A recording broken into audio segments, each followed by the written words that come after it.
Suddenly, I've been plunged into darkness, alone.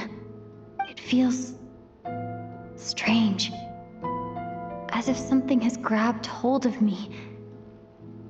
Is Dottore now powerful enough to interfere with space itself? Look at you, standing so still in total silence. I almost didn't recognize you. Hello there, traveler. He seems to be in a good mood.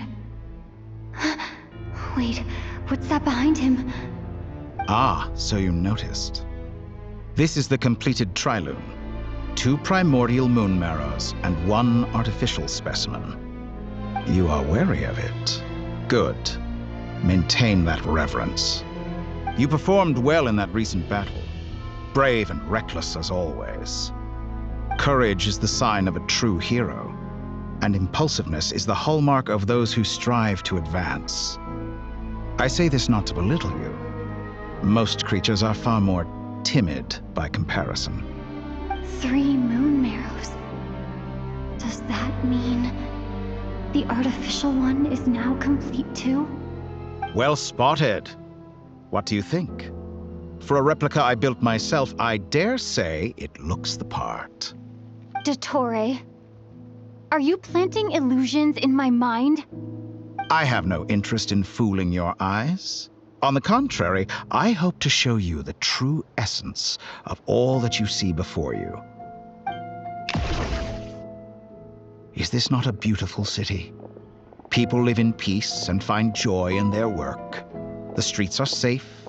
People can even leave their doors unlocked at night. You might say it is the Elysium everyone dreams of. All available data indicates your values and worldview conform with the mainstream. This kind of society should be quite to your taste. False beauty is deceitful. Lies are to no one's taste. I wonder, is it your moral standards that are too high, or your expectations of reality? Answer me this. If someone existed in a sweet dream from the moment they were born, a dream in which they never once felt pain, which do you think they would consider superior? The dream or the reality? That's pure sophistry. It has nothing to do with your actions. As I suspected. You have yet to understand all of this for what it really is. What do you want from me? You sound impatient. Do you think the only reason I'm keeping you is because I want something from you? If it's not, then why haven't you killed me yet? No one can stop you if you're as powerful as a god. I'm delighted you recognize that fact.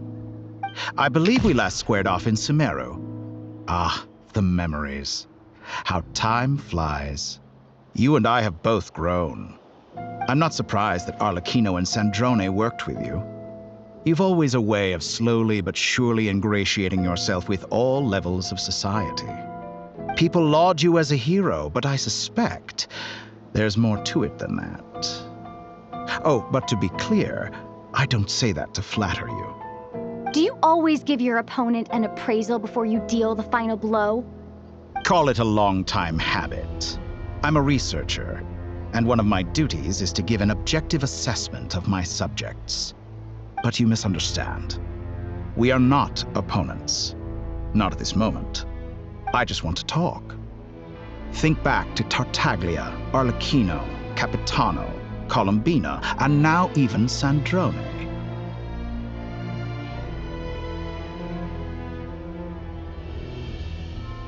You've worked with each of them in the past.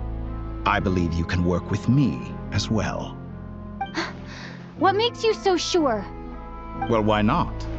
Should the good associate only with the good and the bad befriend only the bad? I like to think we could have a more mature relationship than that. Surely you don't think all your relationships are grounded in friendship or shared ideals. People come together because it benefits them to do so. If you think of the people you admire, you must surely admit that they have provided some benefit to you. Morality, ambition, dreams. people have plenty of words to embellish the nature of their relationships. But once you break free from those ethical frameworks, you will see that the only thing connecting the two of you is mutual benefit. And that is what I'd like to talk to you about. We're finally getting into it. He's probably been planning to kidnap me for a long time now. For what exactly? He has the authority of all 3 moons. I won't be able to gain the upper hand in a fight. Best if I pretend that I'm willing to negotiate for now. You say you're a god, but you also speak of mutual benefit. What could a god want that the 3 moons cannot provide? Excellent question. But before I answer, I would ask you the same thing. Gaining Columbina's allegiance was a rare and extraordinary feat. But the Moon Marrows are now in my hands, and I have the edge over her. For this artificial moon is not being rejected by Tevat. Her identity and lineage may have been a thing of glory in the old world, but they were also shackles that prevented her from ever integrating into Tevat. I, on the other hand, you may view me as a thief, but I have overcome that limitation. So what is it that the 3 moons cannot grant you? What stops you from negotiating with me to get what you want? I don't make deals with lying psychopaths. That's quite an accusation. Are you expecting me to get angry with you? Well, this is one aspect in which my personal growth has served me well. In the past, my less mature self might have been disappointed, perhaps even angry, over a small setback like this. Like when you and Lesser Lord Kusanali joined forces to oppose me, for example. But things are different now. Just as the rich do not quibble with the poor, I no longer find myself perturbed by these trivial affairs. Human relationships end with conflicts of emotions and interests. But relations between humans and gods are different. And ours is even more unique. I have ascended to the highest heights and laid claim to unprecedented horizons. And you were no ordinary person to begin with.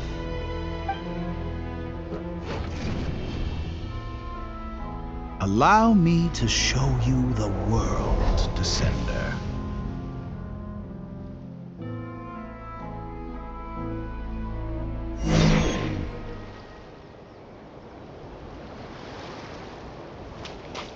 To stand, walk, jump, sit, and lie down. These are the most common of behaviors. Have you ever wondered why we were born following such laws?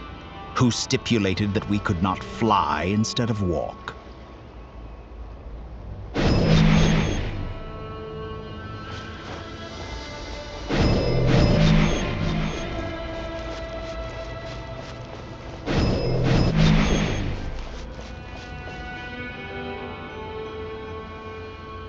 Someone of your talent and experience must surely know of the 4 great rulers who serve the heavenly principles. They govern life, death, time, and space. One wounded by a blade will die from blood loss or infection, and one who falls into a lake will drown in agony. The elderly wallow in solitude, and the solitary age faster. Eventually, new life is born, only to embark on the same path of suffering. These 4 divisions anchor the world and shackle those who live in it. But they themselves transcend its boundaries, squandering the power bestowed by the heavens. All who live yearn for equality, but unless the gods prostrate themselves and profess that they are mere servants of the living, equality can never exist. Who makes the rules we must live by? Who has the right to restrict us? The limits of the body can be rejected.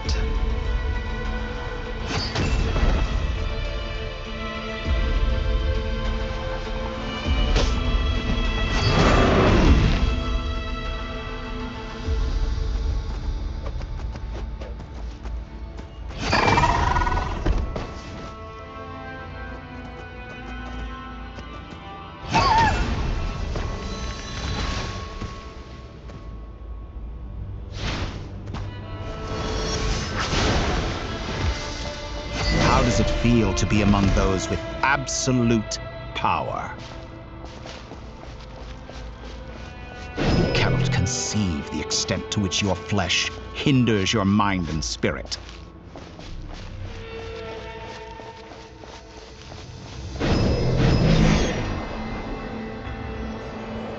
Only by discarding our useless, primitive eyes can we perceive a new world. How narrow-minded we all were in the past. Why should the final answer of the world not be the power that predates those of life, death, time, and space? The power of the Trilune. Through it, I have glimpsed new experimental possibilities. Nature suppressed, authority exiled, souls controlled.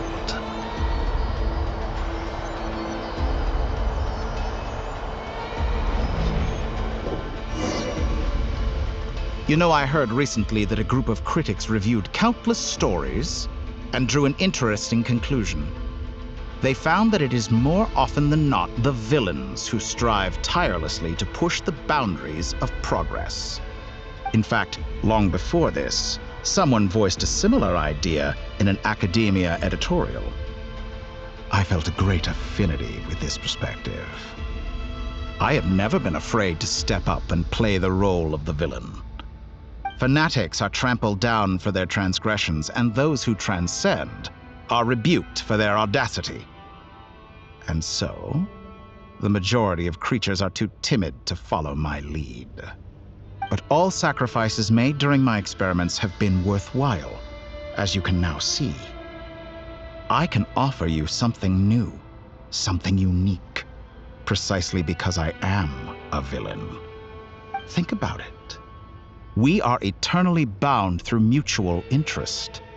Can you truly say you would never turn to malice if it could give you the life you dream of? After all, what value do perfection and purity really have? They are fragile and feeble things, utterly tedious. I say, better to be governed by a flawed humanity than a gnosis. The true seeker of knowledge is the villain who undergoes countless tribulations in pursuit of their goal. I'm sure many people have told you that you're different. Because I'm a descender? Exactly. Very clever. But what has that got to do with you? I do not conceal my wicked deeds, my selfish desires, or my greed. A true researcher must act as I do if they are to understand and speak of the truth. And yet, a knowledge seeker like myself will inevitably grow tired of studying Tevat beyond a point. You have traveled to all corners of the world and met many people. Along the way, there have been moments when you were misunderstood or even became a wanted criminal. And all the while, you have spent your days doing some of the most mundane jobs in the world. You fight and toil, claim minuscule rewards from my friend Pantalone, then you fight some more, winning some battles and losing others as your search goes on. And this cycle continues, with no end in sight. Surely you must sometimes grow weary of being stuck in this same loop day after day. We're completely different. I embrace everything that life throws at me. I am engaged in every step of my journey. How does that make us different? I too embrace what life brings, researching everything that interests me. Think of all the novel things I've managed to create, like the artificial moon marrow. Don't you see? As unique a specimen as she was, even Columbina is not irreplaceable. Take that back. She's gone because of your actions. I didn't say that to anger you, though admittedly I don't see what there is to be angry about. Anything Columbina could do for you, I can do better. I know what your ultimate goal is. You wish to walk the path your brother walked and seek answers from him at the end of that journey, don't you? Someone like you could never understand what it feels like to care about another person the way I care about him. Perhaps not. But that doesn't mean I can't help.